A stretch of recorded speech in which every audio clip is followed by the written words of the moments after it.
God said he will make a great nation out of Ishmael. How could the Arabs become a great nation without Muhammad? So follow the reasoning, guys, because once you've got it here. Sam, isn't it true?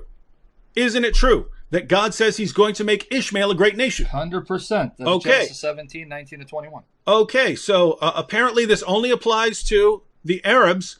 And how could the Arabs have become a great nation without Muhammad? In what other way are Arabs a great nation without Muhammad? This is the clear proof. Okay, now here's my question for CP. I'll get into the Bible in a minute. CP, can you show me, and I know you're not the Muslim here, is there any verse in the Quran that says Muhammad is the son of Abraham or a son of Ishmael? Is there a verse that says that? Nowhere. Secondly, let me add comment, please. Please, no, go ahead. But repeat what you said. Repeat that again. Who said that the Arab from Ishmael? This is number one. Where in the Bible it says the Arab from Ishmael? That's false. Even in the books of Muslims it says, and if you have my book, The Deception of Allah, you will find that the Arab, the Muslims agree, that Muhammad, according to the Muslims, that Ishmael, he did marry from an Arab woman, and he learned Arabic from the Arab at the age of 13. So how somebody learn Arabic from the Arab, he is the father of the Arab? That will be the most stupid thing. Same time, the Quran says, وَدُعُوهُمْ بِآبَائِهِمْ, which mean call them by the name of their father. So how the Muslim, they say that he marry a woman, she is not from his people, and that made him the father of the Arab. If she is an Arab, then his children should not be Arab. As an example, Sam, correct me if I'm wrong, or David, did Moses marry from a Bedouin woman in the desert? No. What do you mean? I'm sorry, I apologize because my geography. He married Zipporah. All right. And that's my daughter's name, by the way. The children of Moses are Jews? They are considered belong to Moses, or they belong to that woman? No, exactly. That doesn't mean Moses is the father of the Arabs because he married someone from the desert. Yeah, exactly. That's a false argument when they say that. Yes. On top of that, the Arab, if the prophecy about the Arab, so why the Arab are miserable? I am an Arab. Yeah. We are the most miserable nation in the whole world, and we are not a great nation. All our population is not even 30 millions. What? The Egyptians are not Arab. The Iraqi are not Arab. Where is the Arab? And if population is going to make them great, that's stupid. At the same time, we have nothing to be proud about. Where is the Arab? There's no Arab. The majority of the Muslims are non-Arab. The Arab are not even 5 to 7% of the total population. And if you see what the Arab now, the only thing we can say the Arab are great about is having oil. If that will make us a great, like now, Saudi Arabia is meeting in the G20. The great Saudi Arabia, is it a great? No, it's not. 80% of population of Saudi Arabia do not know how to write, how to read. So the prophecy cannot be about the Arab, because the Arab until now never was, and they will never be great for a very simple reason. Islam destroy everything we have. Exactly. Yeah. And I just want to add something. When you said Bedouin, I was thinking Saudi Arabian, but yes, you're right. Zipporah, Median, they were in the desert. Now, I just want to add the biblical response. You heard what CP said. There were Arabs before Ishmael. Even in Islamic tradition, Ishmael married an Arabic woman from the tribe of Jurhum, actually 2 of them. But for those of you who want biblical refutation to this argument, what made Ishmael great? Not Islam. The prophecy was fulfilled in the lifetime of Ishmael. But I want to make this clear. Guys, for those of you taking notes, here's the biblical response to this distortion of this prophecy of the Bible. Genesis 21 verse 21 says that Ishmael's Egyptian mother, Hagar, she's Egyptian, went to Egypt and got him a wife from Egypt. So he didn't marry an Arabian woman from Mecca. Genesis 21:21. That's the first refutation. The second refutation, because it's a biblical prophecy, it needs to be understood in the context of the Bible. You quoted Genesis. Let Genesis explain it. Here's the prophecy. Pay attention to what the Muslims don't tell you. This is the prophecy. Genesis 17, 19 to 21. Then God said, when Abraham said, oh, that Ishmael would live before your sight.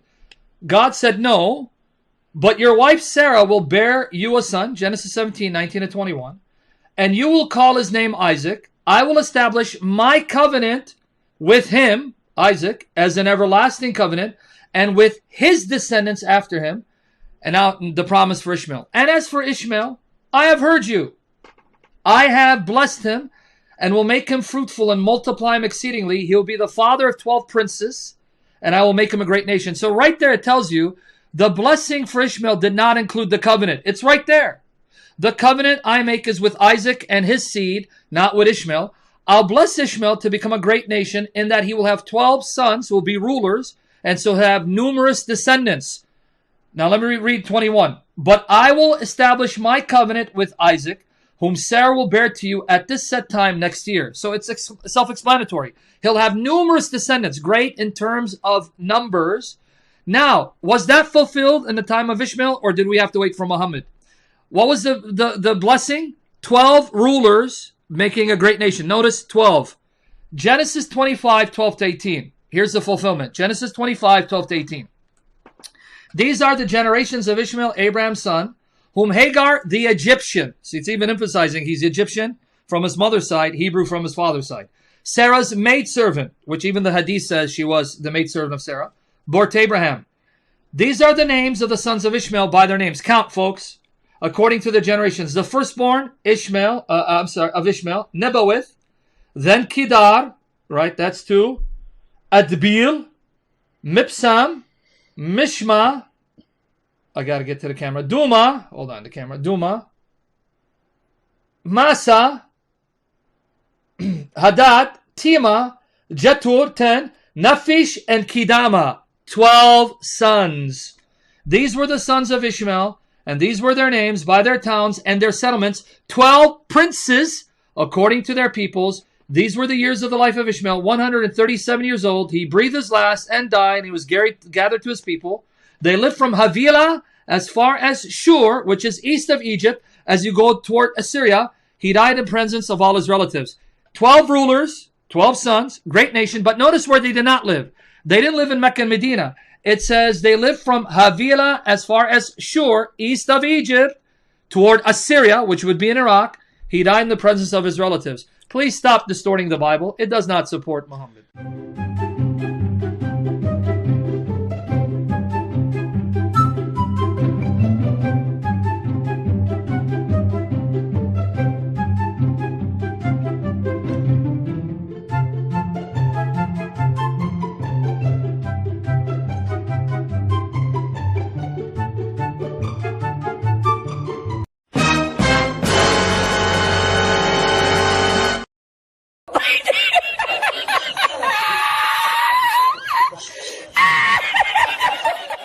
When you have a bankruptcy, you try to attach yourself.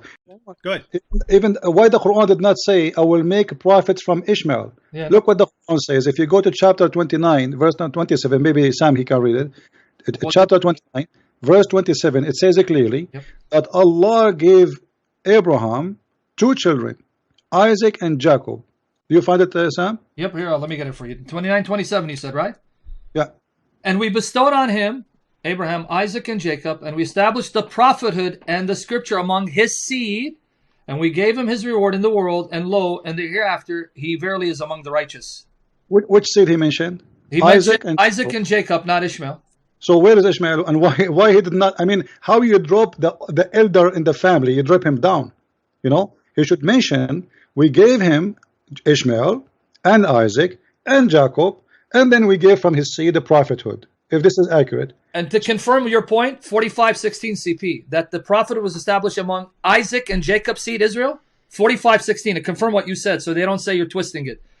45:16, and verily we gave the children of Israel the scripture, the command, and the prophethood, and provided them with good things and favored them above all people. So not only were they given the prophethood, they were favored above all people. Why not the Ishmaelites, CP? Yeah. That's and at the same time, as I said, the Ishmael have nothing to do with Muhammad. But as always, Muhammad and the Muslims are looking for honor. When you have a bankruptcy, you try to attach yourself. How the Jews are evil, and then they say Muhammad like Moses.